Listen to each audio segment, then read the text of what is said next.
Hello everyone, I'm Jesus and welcome to the next episode of the Road to Old School MTG.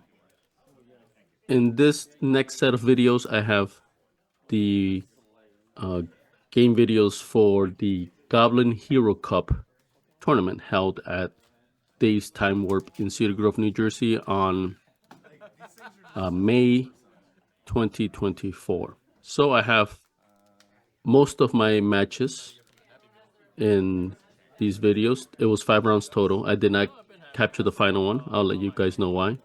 But then after that, I did catch some of the later rounds of past the group stage, and also I caught the finals for the tournament as well. So this was a tournament held in Dave's Time Warp, like I mentioned, and I was one of the people just to help organize it, although I was not the main organizer at all. But I was involved in it, and we had raffles and so on. So it was pretty fun event. Raised money for charity as well. So that was the first charity event we've held at Time Warp. So it was a pretty good event. I believe around 22, 23 people attended. So a pretty decent crowd. And this is my round one game here. So I am on the left. My opponent is on the right. So before anything, let's go over my deck pick. So this is a straight up Atlantic tournament. This is basically I've made some changes to my Hydra Tilt robots deck. Here I changed the dual land so that I would have more red available, because I felt the fireballs were very important of the feedback I got from the Hydra Tilt tournament. So I changed the dual lands a bit to accommodate that. And I do want to say that, or remind people that in Time Warp we are proxy friendly, and I definitely took big advantage of that fact. And I want to highlight my proxies here. So all the volcanic islands are proxies. I don't have any. There's 4 underground seas. I have 3, so one of them is a proxy. There's 2, I think, badlands. They're called the black red one. I don't have any, so those 2 are proxies. Let's see. I think that may be the only. That's it, I believe. Okay, actually, the falling star only have 1, so one of them is a proxy.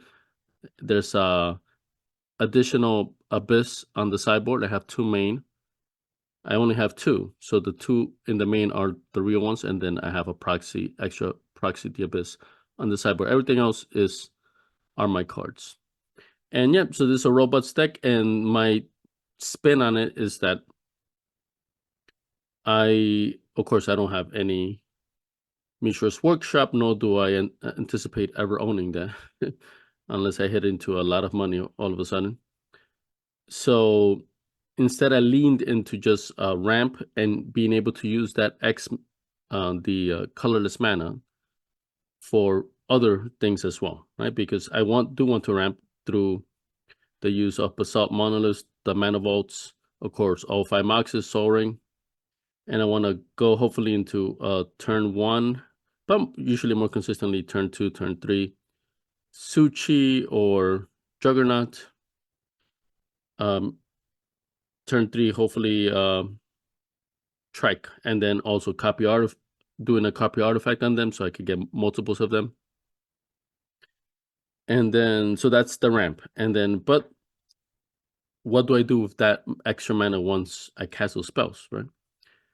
So I have other X spells, so where I could use that mana. Of course, the 2 fireballs. I also have the Mind Twist.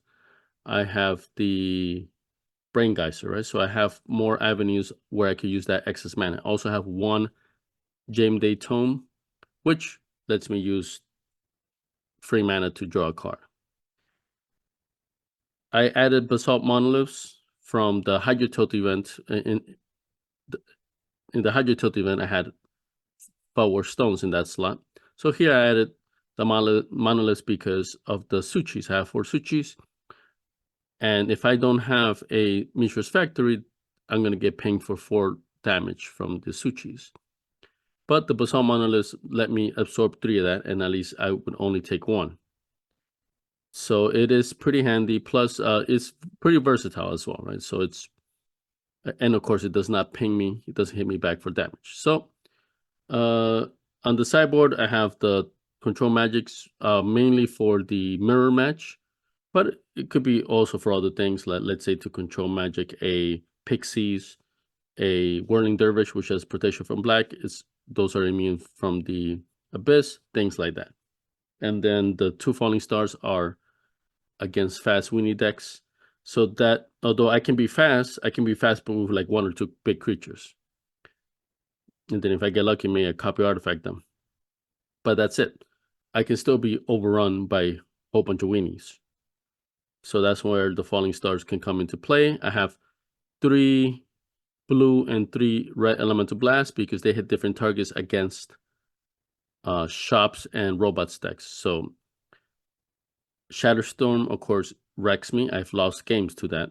Well, maybe not games. One time I remember it happened, but definitely lost because of that. And then also Energy Flux. I don't know if I won or lost due to that, but I know at the very minimum, it made it very hard for me. So those are the 2 main anti-artifact cards that I want to target using those 3. And then, of course, those are just versatile cards, sideboard cards that I can use for other things as well. Extra Abyss, and also I have an extra Maze in the sideboard. I have 1 Maze and 2 Abysses in the main. And that's just so against maybe other mid-range decks where I have a little bit of time, or maybe even against the Weenie decks, because I definitely need to have an Abyss against those decks. And the Maze buys me time. It makes them have to invest more on the board. And then 2 Winter Orbs to against control decks, the deck, those type of things. All right, so enough talking about the my deck here. So let's go into, let's go into game 1. So as I said, I'm on the left, opponent's on the right.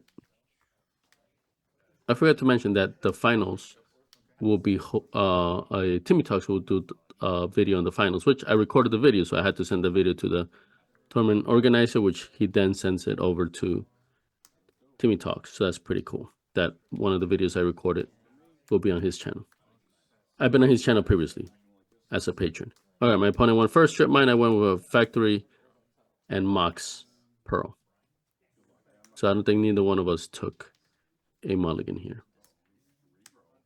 Turn 2 for my opponent, takes 1 from the City of Brass. Demonic Tutor. So let's see what he gets.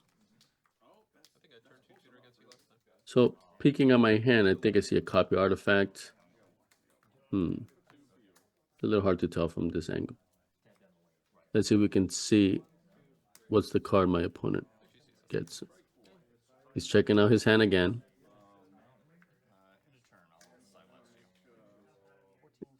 It's out of view, so let's see. I'm always curious to know if the opponent plays the card that they got from the Demonic Tutor right away, or if they keep it in hand for the next turn, or maybe future turns, right? I definitely cast things where I cast a tutor and then I don't necessarily use it within the same turn nor the following turn. All right, so opponent just passes. I went into an Underground Sea, Mox, and turn 2 Suchi. So you see, that's what I want to do.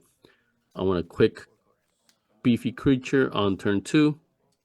Latest turn 3. By turn 3, I hopefully want to get like a Trek, or maybe a Suchi and a copy artifact. So pretty good. Okay. Black Lotus. So this may have been the card that he got from the tutor. And I would especially think so if he doesn't play a land. Because maybe he noticed he didn't have any lands in his hand, of course, other than the 2 he already had. And maybe tutoring for 1 for a land was not, it's not big enough. All right, he takes a damage, and then, yep, I'm definitely sure he's tutored for that Lotus so he can cast a Jusam. So here I need the Abyss. Okay, so my turn, I Ancestral myself, one to a land Soaring, and then I don't know what that third card was. Maybe another land. Ooh, that's nice, Maze. And then my opponent already stripped my factory. So, unless he gets a regrowth or something, he will not be destroying my maze. Or at least that's what I think, but we shall see. My opponent takes 1 during upkeep, but I also cannot attack with my Suchi as well. And I have no Mishra's Factory. So if he dies, I'm taking 4 damage. Opponent plays a second swamp. Yep, there we go. Maze. Ouch. So it's coming in for 5. I haven't taken any damage. My life are the colored die at top. So there we go. Take 5. He says 16. So I'm now going to be, we're basically rock'em sock'em robots hitting each other. I hit him for 4. Plus he gets a hit from the Jusam. So we're both getting hit for 5 a turn. Except I'm dropping him first lower than he's dropping me. Ooh. So this is turn 3 for me, I believe. Yeah, I played another Underground Sea. Well, maybe not, but still, this is a pretty early track. So opponent takes an extra damage from the Abyss. He was a 12, 11.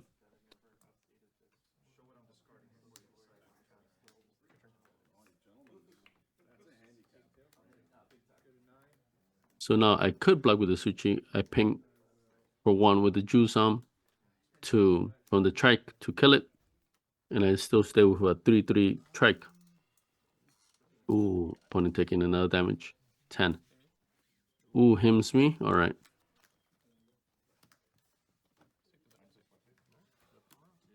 Nice fireball. And so that fireball, I definitely couldn't. I don't have a rat. So even though I did change my mana base, like I said, to accommodate more rat sources.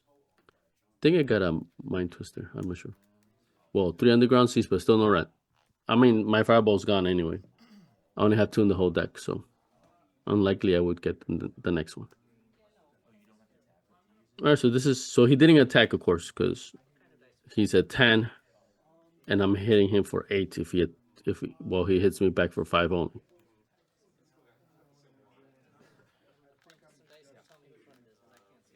So I'm thinking, do I attack, dropping down to 6, and then I don't know if I get another fireball in hand, or if I get copy artifacts, I can copy artifact the trike, and then hit him for the remainder of the damage. So he blocks the trike, so I'm thinking, okay.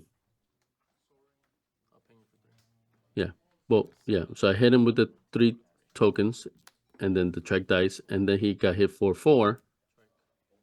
So it drops him to 3, but then I play a second trike, which hits him for the final 3 damage. So, so similar to what I was theorizing, right, that I would kind of do a copy artifact, but I just hard casted a second trike. So this deck, as you see, has the potential to get a lot of mana very, very fast. That's definitely what I planned for in terms of the cards selection that I have, so that utilizing that extra mana for X spells, things like that. All right, going into game 2. Opponent's going first. I don't think neither one of us mulligan. So Badlands passes. I go. See some lands. Okay, here's a factory. Mana Vault. If I could have a Mox, I could have 4 mana. I can have a turn 1 Juggernaut, turn 1 Such. Plus with the factory there, if it gets killed, I can sink the mana into that. And that's what I felt was happening a lot during Hydro Tilt. I lost a lot of life because of the Suchis. So that's why I added in this version the Basalt Monoliths. Opponent plays a factory. I mean, a sinkhole on my factory. So I do have, I see another factory. I see a island. Okay, there we go. So turn 2 Juggernaut. If I had gotten a Mox, that would have been a turn 1 Juggernaut.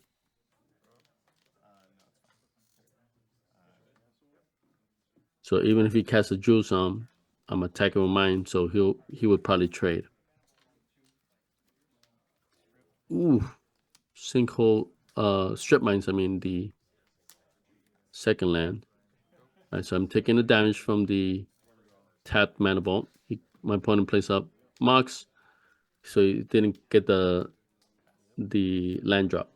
Mox for a hippie. I play an island. I play another mana vault.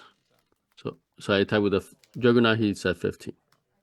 So I'm anticipating I'm going to get hit for 2, but more importantly, I'm going to lose a random card. I think he's asking how many cards I had. I think I have 4 or something like that. Mountain, so 3 mana now. Well, 4 mana with the Mox, so he could cast the Juice on. I think my opponent had, I know he has at least 2. I believe 3 actually. Which is a whole lot of Juiceums. And, this is, it's pretty cool that this is now, I wouldn't say it's a regular thing because still a bit rare to see Juiceums, but it's not the first time. And before, I was thinking, wow, like it'd be pretty cool to face that because I know I wasn't going to cast it. All right, so he discards my. Ooh, look at that hand! I had 2 tracks and a Juggernaut. He killed 2 lands, so I definitely would have had enough for that. So I'm attacking. 5 is at 10, but that's it. So and then he mind twisted the rest away. That's what I was going to mention. So now when he attacks, I'm going to be, unless it's a land, I'm going to be discarding what I have in hand. So opponent plays a factory, but he's at 10, so if he's only 2 hits away from me winning. So I'm surprised he's tapping the factory. He may decide, I have to attack with the Juggernaut, but I can't choose to not attack. So he may want to take another 5. That way he has the factories available to block next turn and then pump itself, so it deals 2 damage. So basically it will trade. Right now, they cannot trade. Okay, ooh, that would have been good. So he attacks me for 2. I'm at 14, but I discard that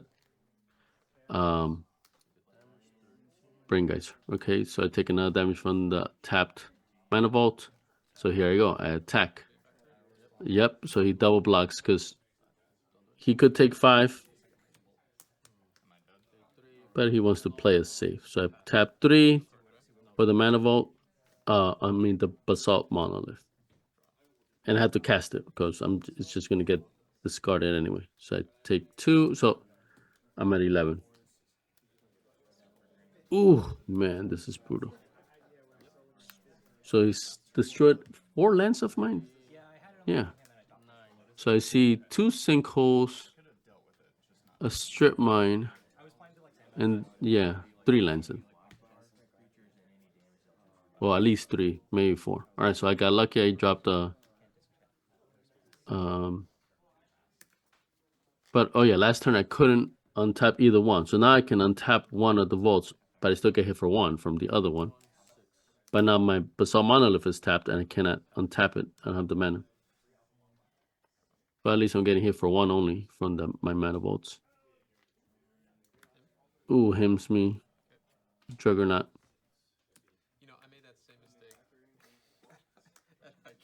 So he locked me out pretty good here. Plus, I'm pinging myself with those mana vaults. So take 4. Take 2. I'm at 4. This is very dire straits here. I take a damage. I'm at 3. Yeah, that stays tapped. I can only untap my Volcanic Island. I play a land, which is good. I'm gonna get hit for 2. So I have to untap my Mana Vault next turn, during my turn, or else I'm gonna die. I could have just died also right there if he had a bolt or something. So I gotta get a miracle here. But I don't. I just get a Mox, and that is game 2. So yeah, my opponent, so this through discard, through land kill, especially land destruction, he got me. So now we are 1-1. So we do go into game 3 here. So I choose to play. I'm on the left. Opponent's on the right. Island, Mox, and I pass. So I'm afraid of getting mind twisted. Because sometimes I may just hold off on the Moxes until I want to cast something, and then it's more of a surprise. But against an opponent like him, now I need to play out my hand ASAP. I think I have, okay, so Maze. So I don't have another mana producing thing, either land or artifact. Because I think I had like a Juggernaut or something. So so I'm primed for that 4 mana, but unfortunately I did not get it. Ooh, hymns me.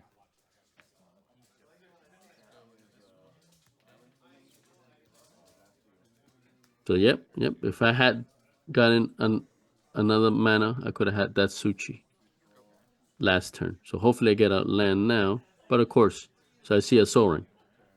But by now I don't have that Suchi in my hand anymore. And then yep, I have no follow up. I think I may have a Trike, but that's 5 mana. So I'm still 1 mana short again. If he hymns me again, then I have nothing in my hand and just mana. So if he has a Sinkhole, he may decide to do it on the Maze instead, which is good for me. I can have my more mana open. Because now I'm afraid of those Sinkholes. So he plays a Badlands, so he has 5 mana open with the Soul Ring. 2, okay, if it's a him, well, probably a Sinkhole, because he's thinking about it. If it's a him, you just play it. Ooh. Yeah, must be thinking about which land to kill. So I already have 4 mana just with the artifacts. So if he destroys the island... Oh, wait, 4 mana, 4 mana. Ooh, so this was his sideboard. So this is crazy because I only have 1 island. 4 mana come from my artifacts. So if he pops the disc, which looks like he's going to because I don't have any artifact destruction. Yep.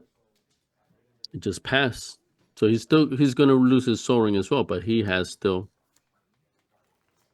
3 lands, 3 mana producing lands as opposed to my 1. So I'll be at 1 mana. If he sinks on my island, I'll be that would be game, I would think. So he can use the Soul Ring to activate. He'll still have 1 mana open from the Soul Ring. Yeah, I mean you have to. So he's using 1 mana to pop it, and like I have nothing, and I just let it go. He still has 1 colorless floating. Oof. So he pops everything, and then he does a Juice. Of course, I have the Maze. I drew, but I didn't draw any manas, or yeah, I just passed. So he took a damage from his Jusam. Yeah, you would think he's not going to cast a Jusam with a Mace out unless he has a way to eliminate it. And he did. So now I need to get a second Mace, or I need to get an Abyss somehow, which is, I need extra mana for that. This version of my deck doesn't have the balance. and then he strip mines my island. I am literally without any permanents in play right now. That's rare to see, but you are seeing it here. And he's hitting me for 5, hitting me for 5. So I draw. I mean, what can one thing that costs only 1 mana do against this? I guess a that enchant creature thing that deals damage. Oh no, even that you gain life equals to the damage stuff, but even that wouldn't save me because first I would take the 5 damage that would kill me, and then I would gain the life. So basically, I gain the life after I'm already dead. So even that wouldn't have saved me. Honestly, that's swords or something, but I don't have swords, of course. I don't have that other enchantment either. I'm just saying, what could have been? What's 1 mana? Something for 1 mana could have saved me? Very few things, and none in my deck. So I had a very solid game 1. But yeah, his game plan worked on me. The main thing I would say, so of course, land killed this. I mean this card affects me, but like it would affect most people. The thing that really crushed me was the land kill. So he has sinkholes and then a strip mine. And I did not anticipate that. So I shouldn't. I mean, he's playing mono black, or at least, for the most part. Seems like his only splash for red is for sideboard cards. And I thought maybe he might have a troll. So it seemed like it could have been like a disco troll type of deck. But I didn't see any trolls. So maybe not. But I'm not off to a good start here. So game 1, my round 1, I am 1-2. So that was 1 win, 2 losses. So I lost the round. So things are not starting good so far for me. But there's 4 more rounds to go, and then the follow-up rounds after that. Thank you guys for watching.